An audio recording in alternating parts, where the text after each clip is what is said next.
Hello and welcome to part 2 of how to set up your bass. As you can see here, I'm holding a screwdriver.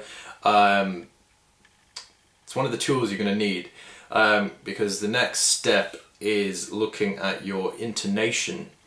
So first of all, you're going to need a Phillips screwdriver, and you're also going to need a tuner, preferably an electronic tuner like so, plugged into your bass. The reason being because then there's less chance for the frequencies to be interrupted by any other vibrations or sounds in the room or in your environment.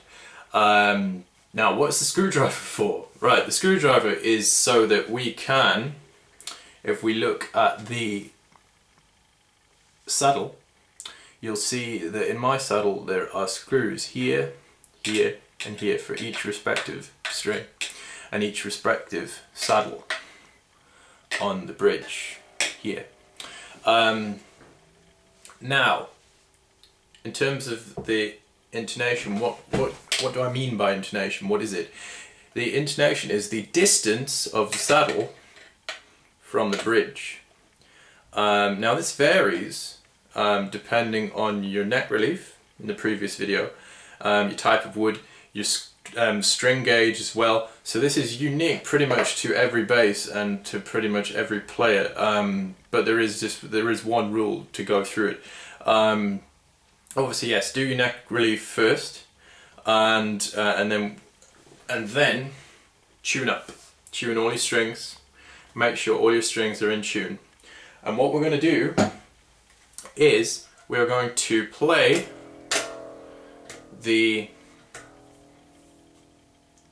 open E string and then fret the 12th, the octave, and then you need to see whether it matches up with your electronic tuner. So see whether your E matches up with your electronic tuner with the harmonics.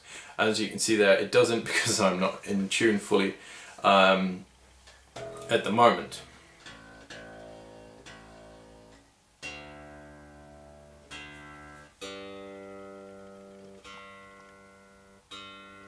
Okay, and this is a process that will force your strings to go out of tune quite a lot, and it is a process that does take a long time to do. So for argument's sake, I'm going to show you one string and then you just repeat the process on all of the strings, just because it's so time consuming.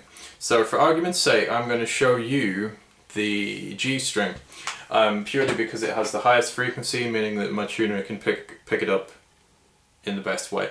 So what you need to do is you need to make sure that your tuner is exactly in tune to the electronic tuner.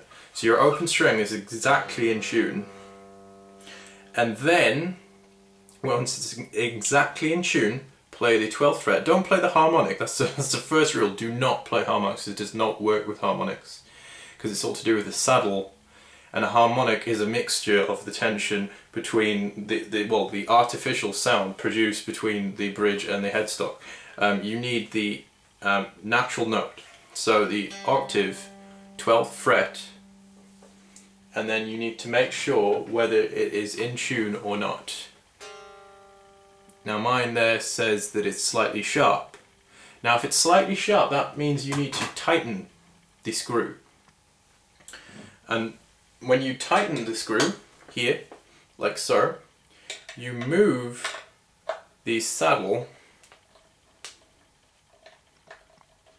towards the body. Now if it's flat, you move the saddle away from the body by loosening it. And again, lefty loosey, righty tighty, easy way to remember things, and it makes it so much easier. It is a time consuming process, and you will need to retune once you've tightened. A couple of turns is usually fine, and then you need to double check, retune.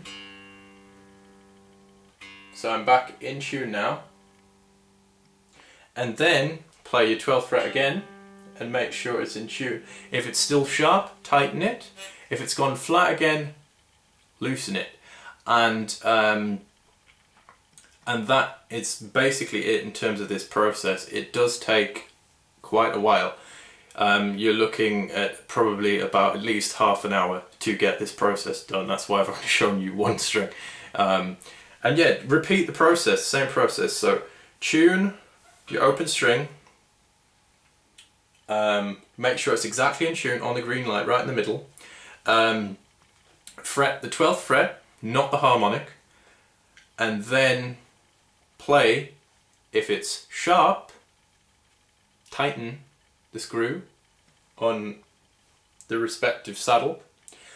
If it's flat, loosen it, and then play your open string again, retune, and repeat the process until you hear until you literally hear and see the green light on both the octave and the open string. And that is it really for intonation. It's quite straightforward, but it is very time consuming and a bit fiddly, and can be quite frustrating. So yeah, give yourself at least half an hour, because you're probably looking at least 5 minutes per string. Okay, thank you very much. The next part that I will be looking at in very brief is the action of the bass.